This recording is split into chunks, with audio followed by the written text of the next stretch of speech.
En ce qui concerne la mythologie grecque, certaines créatures semblent être infiniment fascinantes. Les centaures, qui dans la mythologie grecque classique, les centaures sont des créatures à la fois mi-homme et mi-cheval. Ils sont souvent représentés avec la tête et le torse d'un humain avec le corps et les jambes d'un cheval. Ces créatures mythiques étaient populaires dans la mythologie antique, souvent représentées dans la sculpture grecque, la poterie et d'autres ornements. Ils symbolisaient la relation compliquée que l'humanité entretenait avec le monde animal et la tension entre civilisation et barbarie.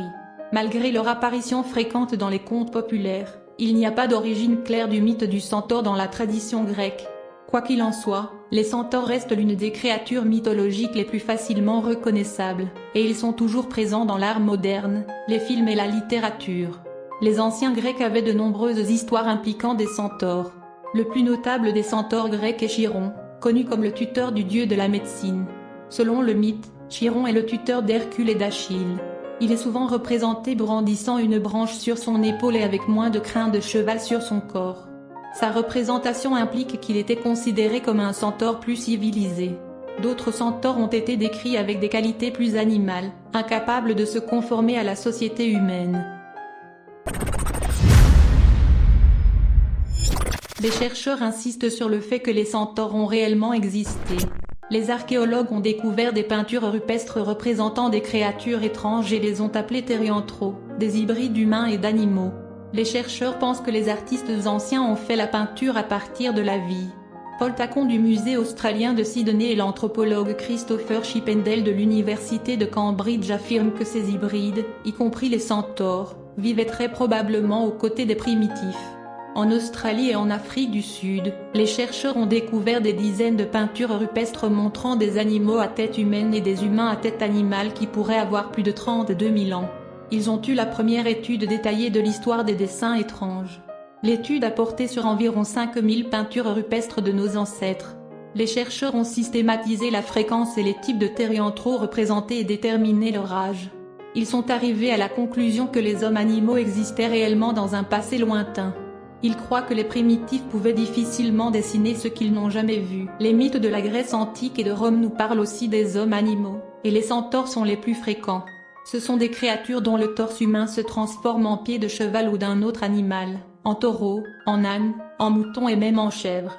Le mot centaure est un composé de ken, signifiant je tue et de tauros signifiant taureau, et il révèle la connaissance astronomique de nos ancêtres. Lorsque la constellation du Sagittaire, centaure lançant une lance, apparaît dans le ciel nocturne, nous ne pouvons plus voir le taureau, l'un des symboles du soleil. Les anciennes légendes disent que les centaures sont descendus des montagnes grecques où ils n'ont pas réussi à entretenir des relations amicales avec la population locale. Dans la mesure où certains centaures aimaient boire du vin, ils se mettaient facilement en colère et étaient en conflit avec les gens. Expert en mythologie, candidat en sciences historiques Alexander Gouriev dit que les hommes animaux étaient le résultat de sodomie, de contacts sexuels entre hommes et animaux, qui étaient assez typiques des époques anciennes. L'expert ajoute que beaucoup de gens croyaient qu'ils descendaient d'animaux, les Tibétains croyaient qu'ils descendaient de singes, les Hindous croyaient que les chevaux étaient leurs ancêtres et les Thaïlandais pensaient qu'ils descendaient du chien. Certaines légendes anciennes sont en effet absolument étranges. Il existe un vieux mythe grec qui dit que le grand conquérant Alexandre le Grand a été conçu après un contact avec un serpent d'herbe, Enki de Zeus, le patron de tous les dieux humains, s'est transformé en vue de séduire Olympie, la fille du roi macédonien. Des sources historiques révèlent que la sodomie était très populaire chez les anciens Grecs et Romains. Une légende raconte que l'érudit grec Thalès a recommandé à son maître Périandre de ne pas engager de berger célibataire pour ne pas produire plus de centaures. Le satiriste romain Juvenali a écrit que les femmes romaines exposaient souvent leurs fesses nues pour tenter des ânes dans des contacts sexuels. En Égypte, ces contacts faisaient partie de la cérémonie du culte de la fertilité. Dans les temps anciens, les guerriers prenaient un troupeau de moutons ou de chèvres pour chaque bataille. Ils utilisaient des animaux pour manger et avoir des relations sexuelles. Il existe des preuves écrites disant que les soldats italiens ont déserté pendant le siège de Lyon par les catholiques en 1562 parce qu'ils avaient de petits moutons pour les contacts sexuels. Autoriser les contacts sexuels entre soldats et animaux était considéré comme le moindre mal que les relations sexuelles avec des prostituées. Des érudits respectables, Paracelsi, Cardano et le célèbre accouché du XVIe siècle Fortunio Licetti, ont plusieurs fois enregistré la naissance d'hybrides, d'enfants animaux nés d'humains et d'enfants humains nés d'animaux.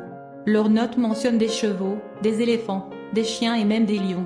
Alexander Gouriev dit qu'il y a quelque temps, la science officielle ne reconnaissait pas la possibilité de métissage entre humains et animaux.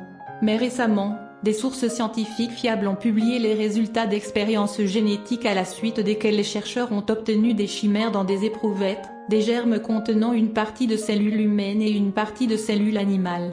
Du point de vue génétique, la différence entre les humains et les animaux ne fait que quelques pourcents.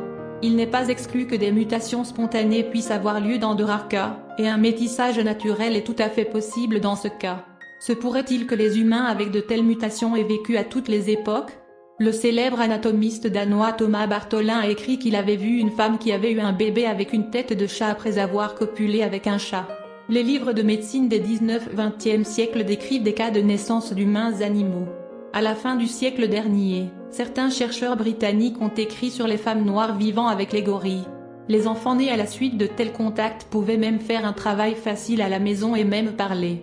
Malheureusement, les chercheurs n'ont pas eu la chance de voir ces créatures parce que les hybrides se sont sentis profondément traumatisés et se sont cachés dans les bois. Alexander Gouriev dit que les chercheurs n'ont pas de squelette de centaure entier mais beaucoup de parties supérieures et inférieures de squelettes de centaure. Les centaures continuent d'apparaître dans les histoires aujourd'hui. La littérature et les films de l'ère moderne s'inspirent souvent des traditions grecques, et les centaures sont un produit fascinant de la riche mythologie du monde antique. Alors que ces créatures hybrides servaient auparavant de symbole de la proximité de l'homme à la sauvagerie, elles sont aujourd'hui souvent représentées comme des créatures sages et nobles.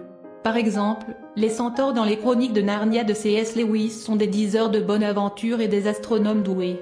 De plus, J.K. la série Harry Potter de Rowling dépeint également les centaures comme des guérisseurs et des astrologues qualifiés.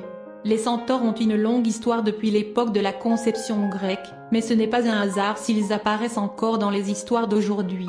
Ces créatures hybrides chevauchent la frontière entre l'homme et l'animal. Ils sont à la fois savants et sauvages, incapables d'être apprivoisés par la civilisation humaine.